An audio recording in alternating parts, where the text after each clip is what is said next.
Welcome to News Today with WDW News Today. I'm Tom Corliss. Here now the news for April 17, 2020. On the evening of April 15th, the Walt Disney Company elected Disney CEO Bob Chapek its seventh chief executive officer to the board of directors. Chapek will not be joining any board committees for now. Bob Chapek was promoted to CEO in late February, taking over for Bob Iger. His appointment to the board of directors comes just days after a publication of the New York Times article where it was implied that Bob Iger was essentially taking back his responsibilities during the pandemic, which is probably why he's not sitting in on any board stuff yet. This week, President Trump unveiled new guidelines to help states reopen their businesses in phases through the easing of social distancing restrictions.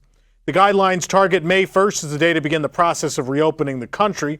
Under Phase 1, it seems unlikely that Walt Disney World, or Disneyland for that matter, would open unless it chooses to do so in phases, with select limited number of parks, restaurants, and attractions open in order to operate under the required strict physical distancing protocols. It isn't until the states enter Phase 2 that we imagine that parks could truly reopen in any way, shape, or form, with non-essential travel now resuming in that phase, as well as moderate social distancing.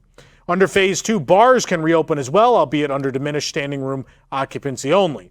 Phase 3 would be considered a return to normal of sorts.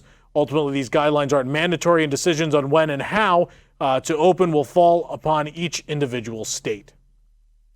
Bob Iger has been appointed by California Governor Gavin Newsom to become a part of the Business Recovery Task Force, a group of 70 highly regarded business leaders designated to lead California out of the economic recession caused by the health crisis. Iger will be joined by the likes of Apple's Tim Cook and former Governor Arnold Schwarzenegger. The task force will be meeting twice a month through the rest of the year. Similar to Bob Iger's role in the California Business Recovery Task Force, Walt Disney World's Thomas Malzahn, Senior Vice President of Resort and Transportation Operations, has been appointed to the Orange County Economic Recovery Task Force, created by Orange County Mayor Jerry L. Demings. The group will consist of nearly 50 individuals representing local hospitals, theme parks, financial institutions, hotels, small businesses, and nonprofit economic development agencies, and will focus on recommendations for reopening Orange County, including a phased approach to easing restrictions while ensuring the safety of employees and the public. Walt Disney World Resort has removed park hours through May 9th on their website, as well as on the My Disney Experience app. Park calendars are set up months in advance, so we'll be seeing the removal of park hours as the extended closure continues in phases. The first set of hours available for May starts on the 10th. Do note that this is not indicative of a new potential reopening date. Walt Disney World has issued new details regarding partial refunds and monthly payment plan holds for annual pass holders. All active Walt Disney World Resort theme park and water park annual passes will be extended for a number of days that the parks are closed. As an alternative, pass holders who have paid in full may choose to receive a partial refund for the park closure period.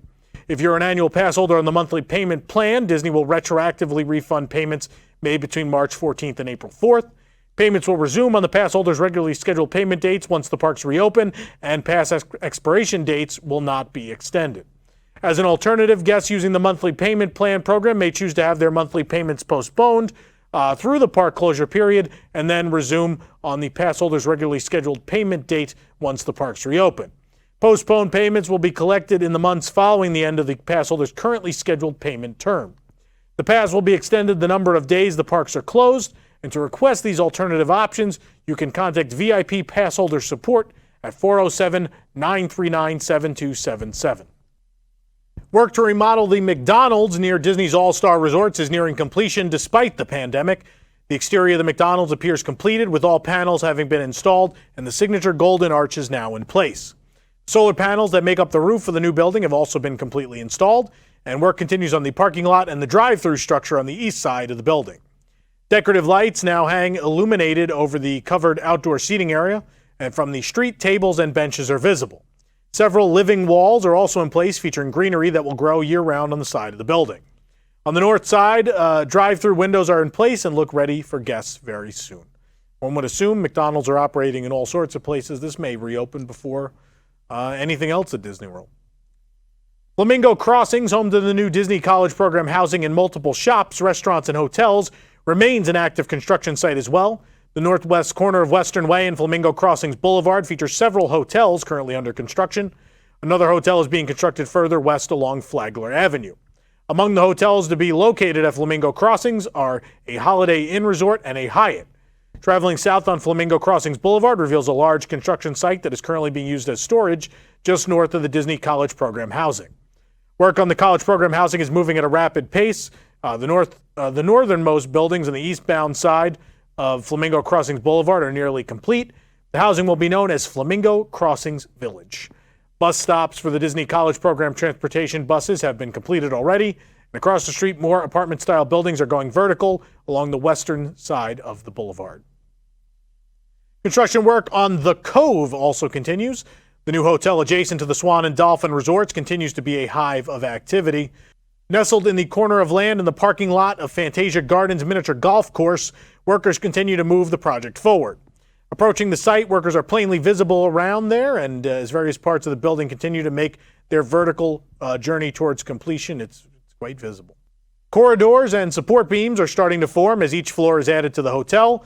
The Cove will be an additional tower at the Swan and Dolphin with 349 rooms.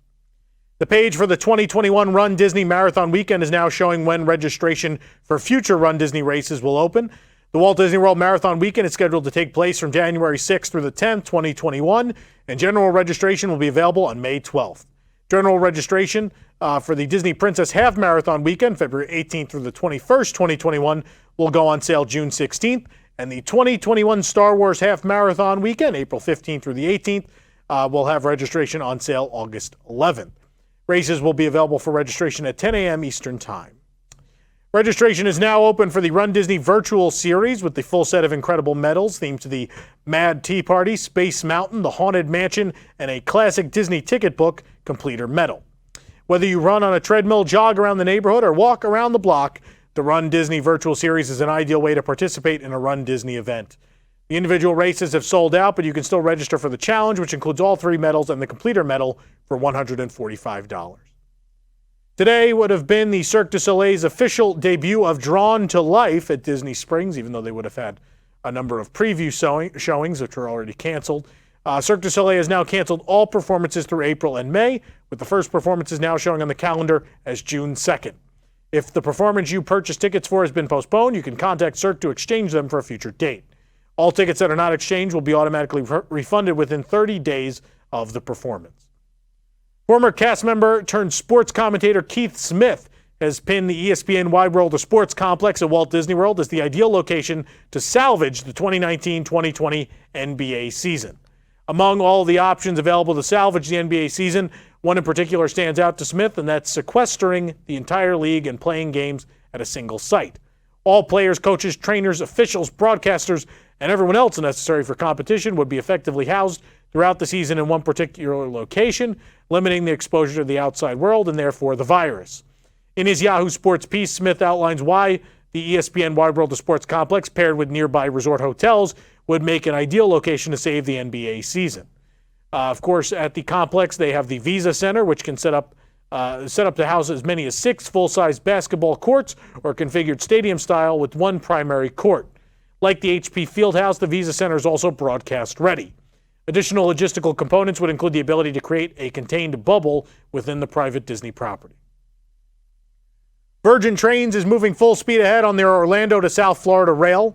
Since the memorandum of understanding that was established in November, work on engineering and design work for the proposed project is coming to fruition, and there are no plans of stopping work throughout the pandemic, but merely adjusting it to adhere to new health and safety guidelines. According to Fox 35, the high-speed train is still on track for its December 2022 completion date. In order to keep work going, changes have been made to the daily operations at the job site, but given the wide span of the project, after all, it's a 168-mile railroad, it's easy to keep workers spread out. In fact, they've had an outpouring of labor given the halting of multiple other construction projects due to the pandemic. With 750 workers currently on the job, the rail project is 30% complete. The railway is set to include a Walt Disney World station as an extension to the main Orlando station. Disneyland Resort has issued new details regarding partial refunds and monthly payment plan holds for annual pass holders. The plan is similar to Walt Disney World. You can contact annual pass holder member services at 714-781-4567. Disneyland has made the difficult decision to cancel all Disneyland Resort grad nights in 2020. Do note that while June 13th was the last party on the Grad night schedule, this is not indicative of the potential reopening date. Disneyland Resort remains closed until further notice, and a reopening date has not been identified. The Disney Bedtime Hotline is back just for a limited time, and you can call 877-7-MICKEY for a special bedtime message from Mickey, Minnie, Donald, Duck, Daisy Duck, or Goofy. The hotline is available starting today, April 17th, through midnight on April 30th, Pacific time. There's a limit of one message per call, and you do need to make some selections when you call in before handing over the phone to your little one. In these dire times, we need Disney Plus now more than ever. Because of that, we're bringing you a list of all the new arrivals coming to Disney Plus in May. On Friday, May 1st, George of the Jungle, the live-action film, Homeward Bound, The Incredible Journey, Homeward Bound 2, oh boy, and Pirates of the Caribbean on Stranger Tides will be released. New episodes of Be Our Chef, Disney Family Sundays, and One Day at Disney will continue to premiere every Friday. The second to last Star Wars The Clone Wars and the premiere of all 8 episodes of Prop Culture come out on May 1st. John Carter, oh boy, will be released Saturday, May 2nd. I know you can't wait to watch John Carter, especially those of you in Virginia. And the 2 people who saw the movie will get that joke. Monday, May 4th is the series premiere of Disney Gallery The Mandalorian, which continues every Friday throughout the rest of May. May the 4th also brings the series finale of Star Wars The Clone Wars. On Friday, May 15th, Maleficent Mistress of Evil will be released, along with the series premiere of It's a Dog's Life with Bill Farmer, with a new episode released every Friday. May 22nd brings us The Boys, the Sherman Brothers story, a fantastic documentary. One of my favorite Disney specials ever, Disneyland Goes to the World's Fair, a must-watch if you've never seen it, or even if you had, and as well all 15 episodes of the Big Fib series. For more information on these stories and more, head on over to WDWNT.com. If you're enjoying the show, be sure to like this video, subscribe to WDW News Today on YouTube for more great content, and click the bell for notifications. Also, make sure to hit select all notifications so you never miss an episode of News Today with WDW News Today. For the worldwide leader in Disney Parks news, this is Tom Corliss saying enjoy the rest of your today and have a great, big, beautiful tomorrow. Stay safe, everybody.